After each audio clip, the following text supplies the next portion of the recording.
Oui, non, c'est vraiment une autre vie et on regrette pas une seconde pour avoir fait ces changements. On se rend compte qu'on ne pouvait pas avoir cette vie peut-être à Paris avec les gens énervés, les gens qui ne se parlent pas, qui sont sur leur téléphone tout le temps. On n'avait pas vraiment de vie sociale à proprement parler parce qu'on travaillait tout le temps. La plupart de nos amis, c'était nos collègues en fait. Et c'était assez difficile d'avoir du temps. Mais ici, on peut. Et du coup, maintenant, avec une communauté qui nous soutienne, ça change tout vraiment. C'est être dans un endroit avec beaucoup de nature, avec beaucoup d'espace, avec beaucoup de tranquillité, la sécurité. On peut bien vivre avec des gens bien. Qu'est-ce qu'on veut de plus? On ne peut pas sortir, sécuriser. Là, elle peut, si elle le veut, toute seule, à 11 ans, fille, aucun souci. Et on se sent en sécurité qu'elle puisse le faire à son âge, sans problème.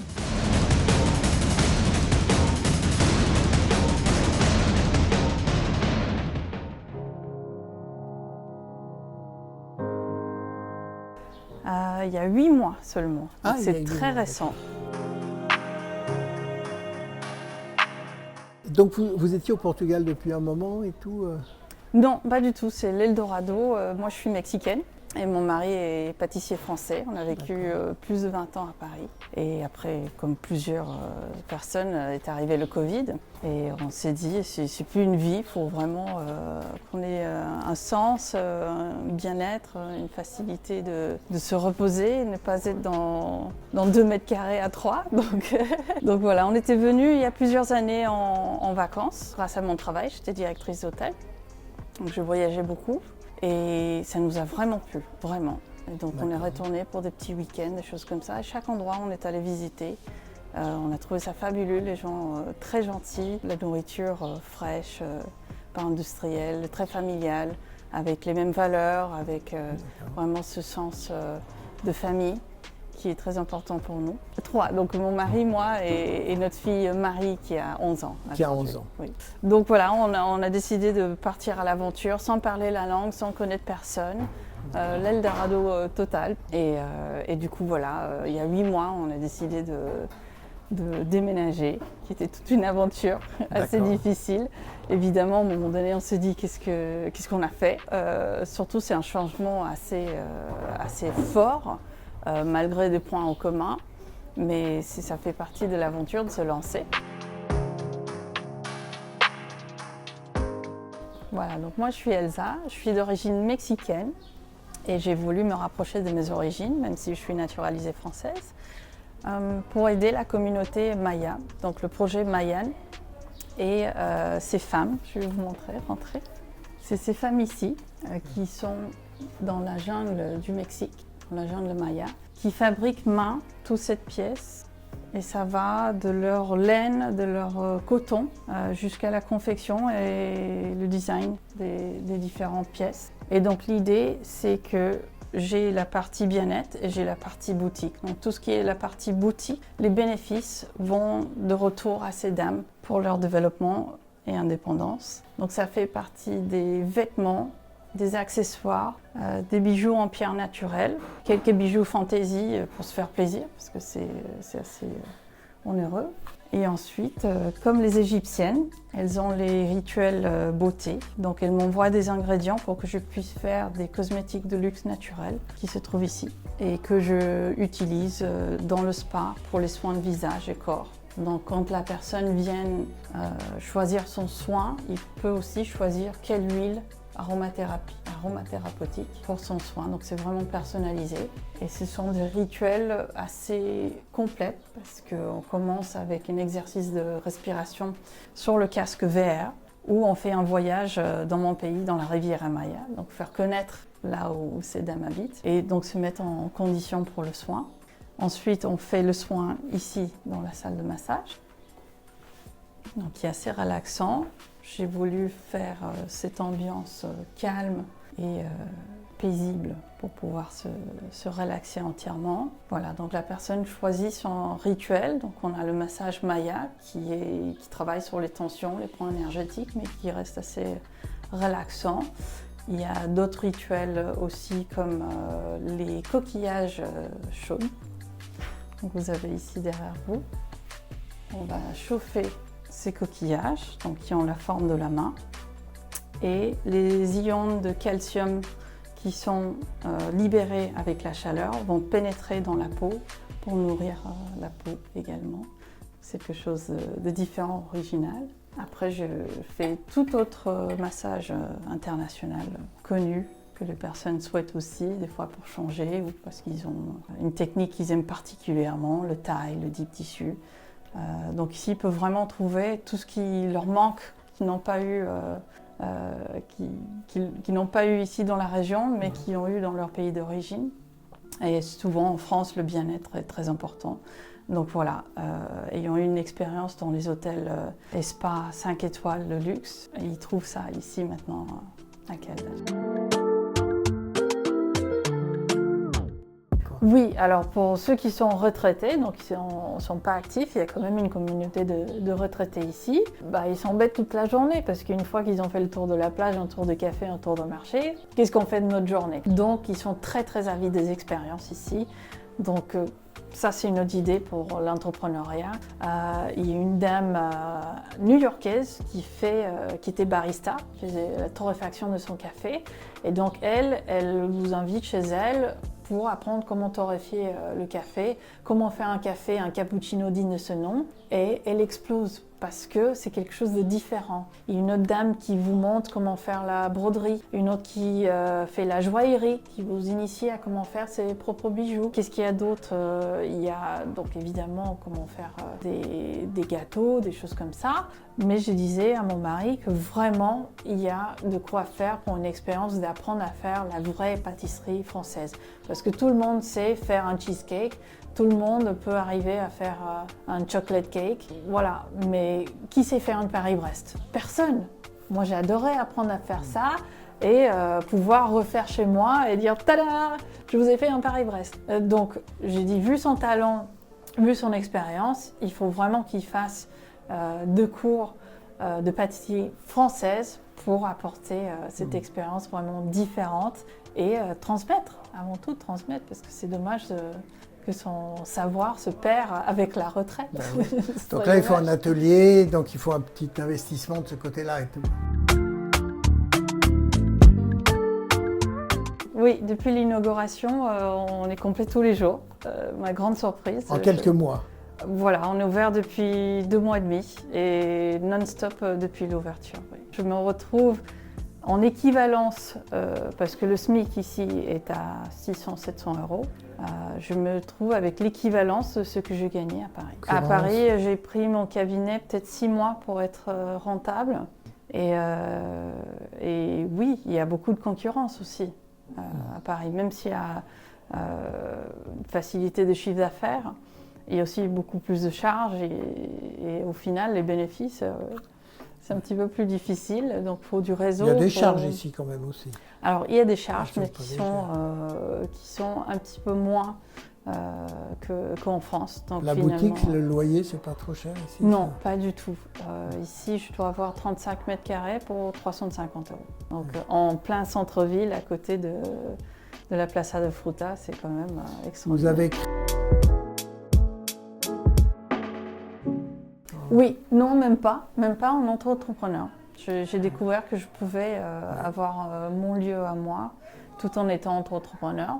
Je ne savais pas où j'allais trop, parce que je ne voyais pas le marché portugais, je savais que ce n'était pas leurs habitudes de se faire du bien, mais je ne m'attendais pas à cet enthousiasme des expats. Ce succès, oui. Oui, et bouche à oreille, et 30% incroyable. de portugais, c'est quand même aussi un succès portugais. Des passants, dès qu'ils voient la porte ouverte, ils rentrent, ils posent des questions. Et ils voient, ils se disent waouh, j'ai envie d'essayer. Donc oui, c'est vraiment étonnant. Je ne m'attendais pas. Je me donnais 1 an pour voir qu'est-ce qui s'est passé. Et ben même pas besoin. En 2 mois, c'est fantastique. C'est comme si j'étais là depuis 5 ans. Comparé en France, non, pas du tout. On peut vraiment partir avec ses valises si on a un projet, si on a quelque chose d'établi dans sa tête d'un projet. C'est très facile de s'installer. Après, pour être résident, il faut quand même un minimum de 14 000 € d'économie pour 1 an, pour être sûr qu'on peut être autosuffisant pendant ce temps-là.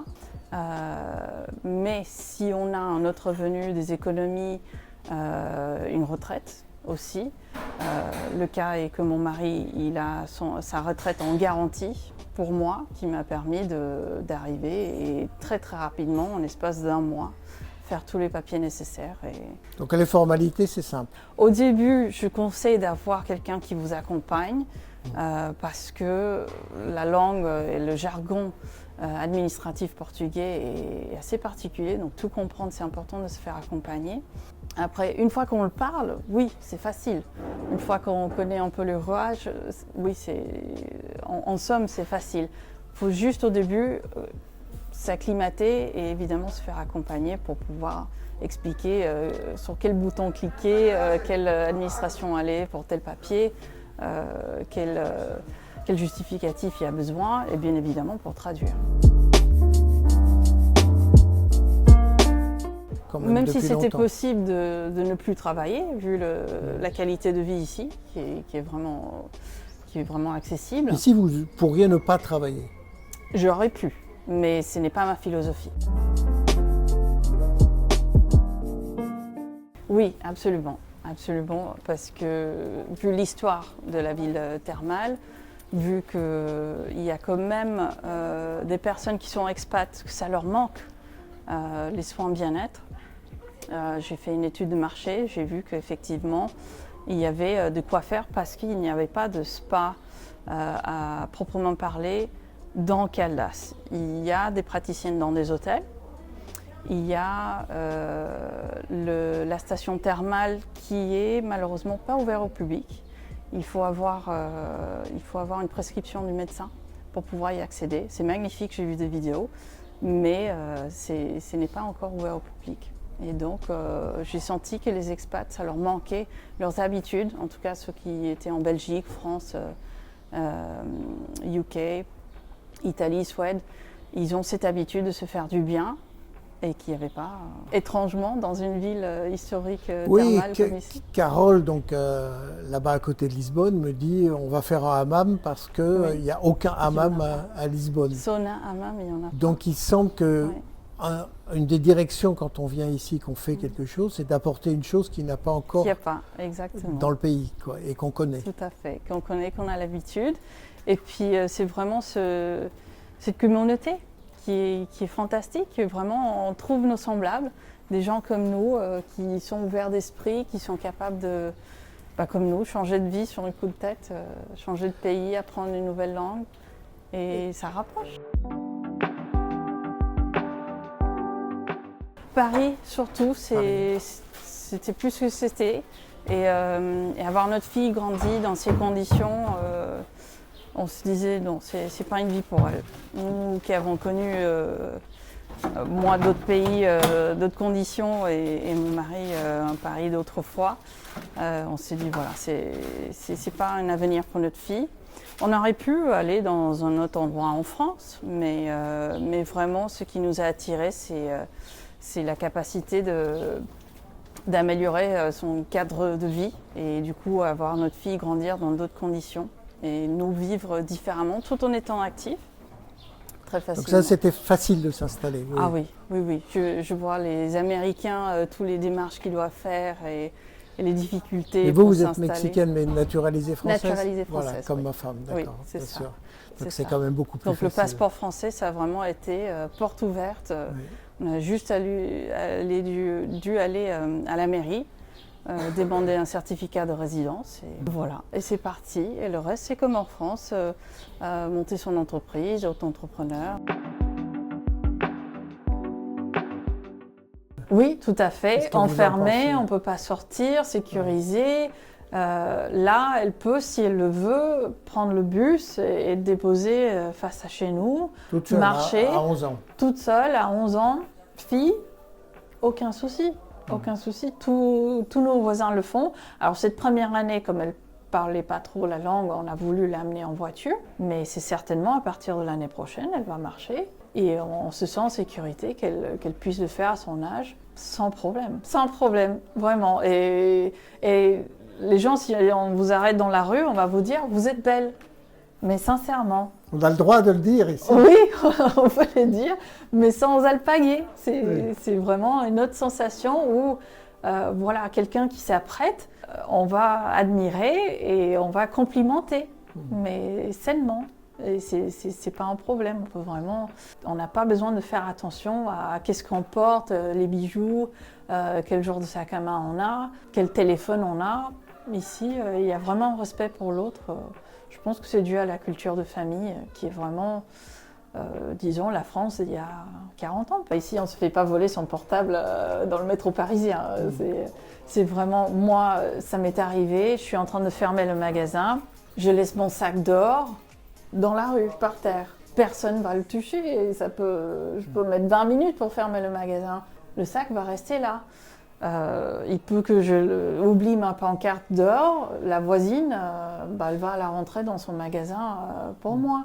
Comme les Portugais sont vraiment très famille, ils ont ce respect de l'autre. Donc je pense que, à part quelques graffitis des fois, c'est le pire chose qui peut arriver dans cette ville. En tant qu'insécurité, les gens ne sont pas agressifs. Je vois rarement des bagarres, des choses comme ça qu'on peut voir à Paris.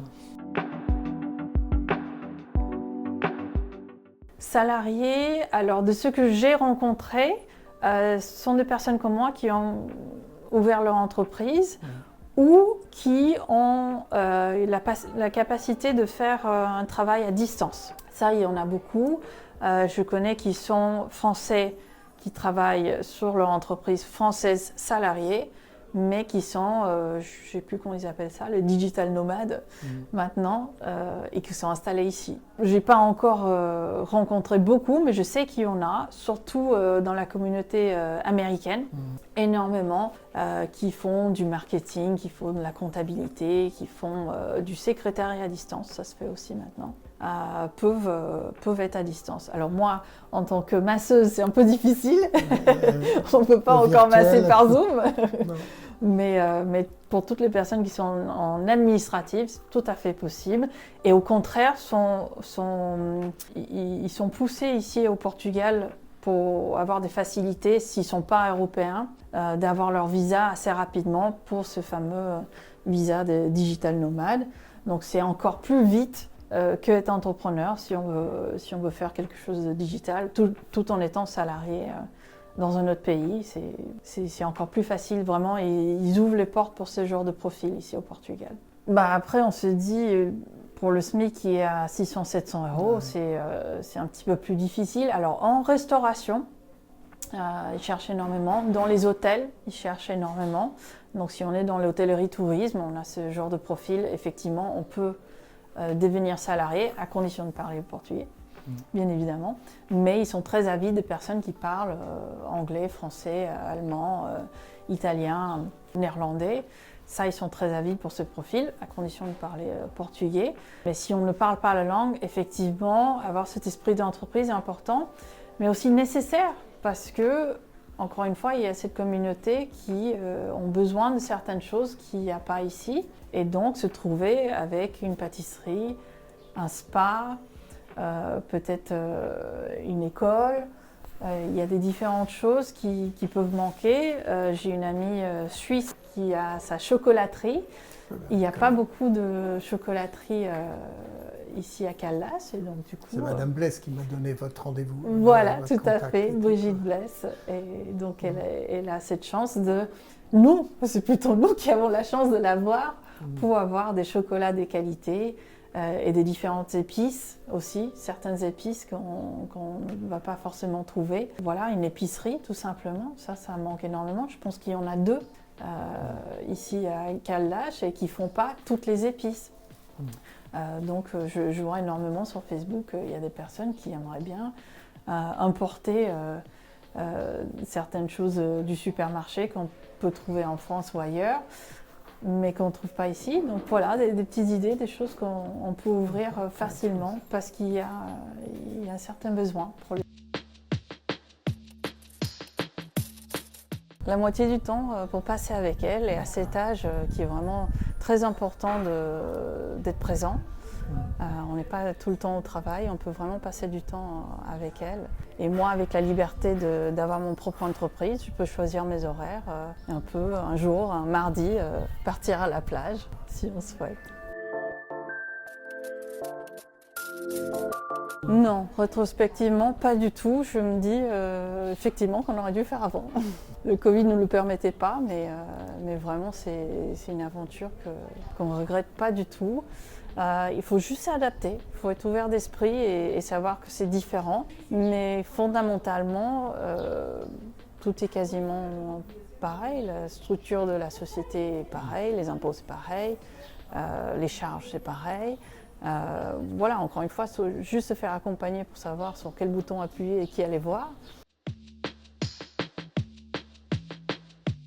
On avait peur, surtout parce qu'on pensait qu'on ne pouvait pas partir avant d'être à la retraite. Et c'est en faisant les démarches qu'on s'est rendu compte que oui, on aurait tout à fait pu changer de vie sans attendre la retraite, effectivement.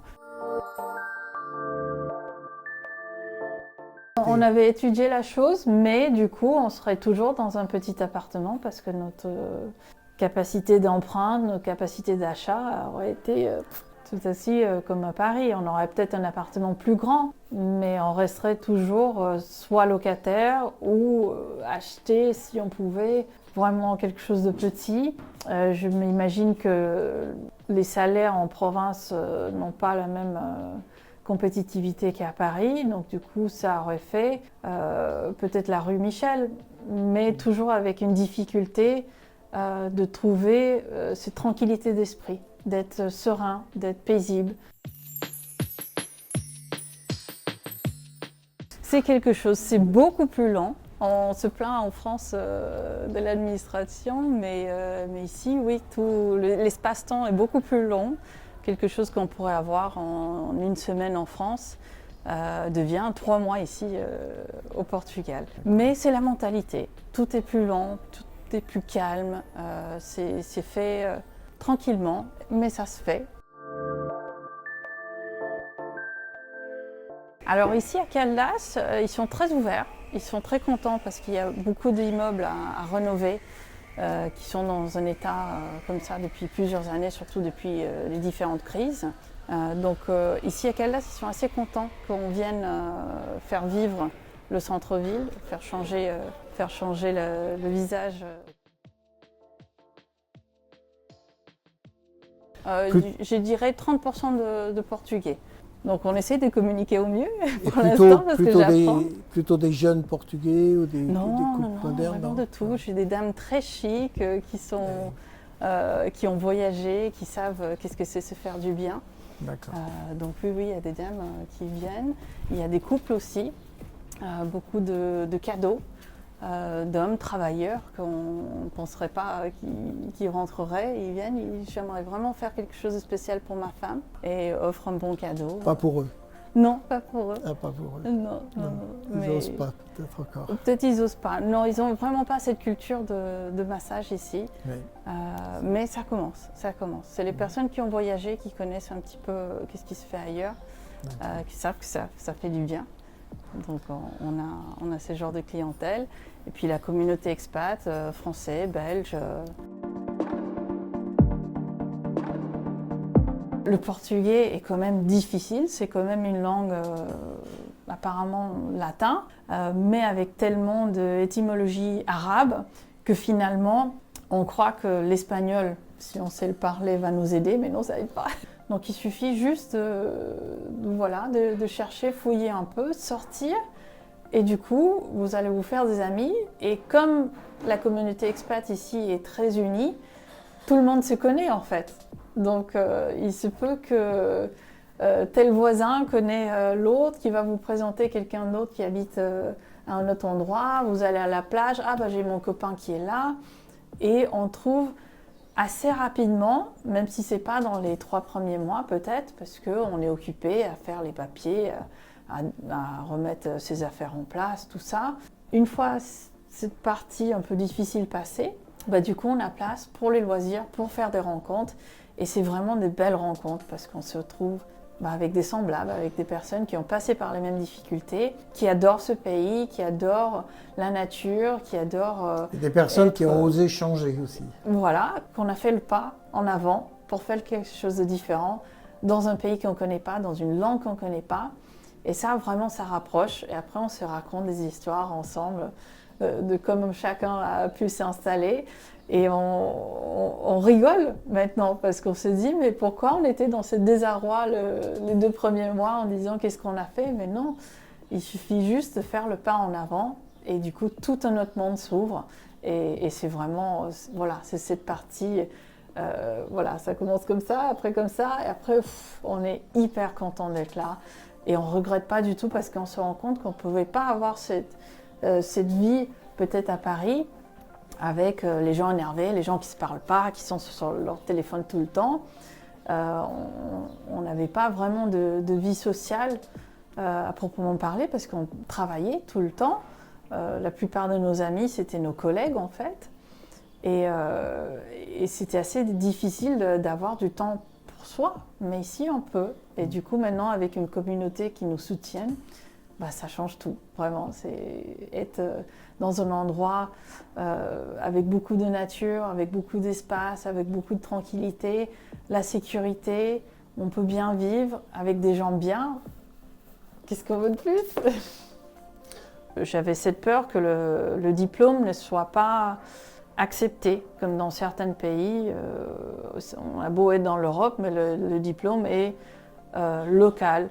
Donc moi j'ai un diplôme suisse, j'ai un diplôme français, j'ai un diplôme américain et j'ai eu très peur que ce protectionnisme peut-être du pays qui veulent refaire un équivalent en portugais, c'est ça, comme le permis de conduire. Non, le permis de conduire, je l'ai fait avant de partir parce qu'à Paris j'avais pas de voiture, donc j'ai passé mon permis en France. Et il est valable jusqu'à, je pense que c'est valable 5 ou 10 ans, jusqu'à la fin de la validité du permis. Et mes diplômes, effectivement, je me suis renseignée, tant que ce n'est pas médical, donc on n'est pas médecin, pharmacien, kiné, les diplômes, que ce soit du commerce, administration ou autre, est tout à fait valable ici au Portugal. Donc tout simplement, tout métier, sauf le médical, n'a pas besoin d'équivalent. Non, pas trop en fait. Non. Maintenant, je pense que si je retourne à Paris, j'aurai ce plaisir d'avoir un œil touristique. Parce que quand on est dans le travail, on ne lève même plus la tête pour voir la beauté de l'endroit.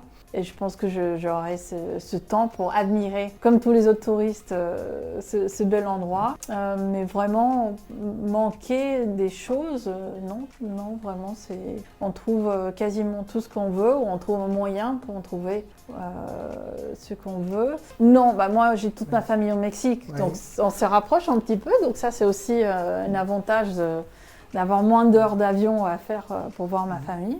Si on a un pépin, disons médical ou autre, en 1h30, on est de retour en France. Il n'y a aucun souci, même si le système médical ici est assez bien. Mais si on a nos médecins habituels, spécialistes, autres, moi ce que je fais, c'est le tourisme médical. Je retourne en France pour voir mes spécialistes, je me fais soigner et puis je reviens ici en 1h30, c'est réglé. Parfait. Et du coup, on a le plaisir de revisiter Paris autrement et voir des amis. Et on retourne avec joie, avec un autre plaisir qu'on avait finalement perdu parce qu'on détestait Paris, on ne voulait plus rien savoir. La grisaille, la pluie, le métro. Et maintenant, on retourne avec un autre œil. Parce qu'on est apaisé. Mais éphémère pour revenir rapidement aussi. Ah oui, très rapidement. Oui. Quand on revient, on se dit c'était bien, mais qu'est-ce qu'on est mieux ici quand même. Oui, non, c'est vraiment une autre vie et on regrette pas une seconde pour avoir fait ces changements. On avait peut-être le choix de partir en campagne, un petit peu plus loin, faire plus de trajets pour toujours travailler à Paris. Mais non, vraiment, on se rend compte qu'on a la même qualité de vie qu'on avait en France, mais dans un cadre idyllique.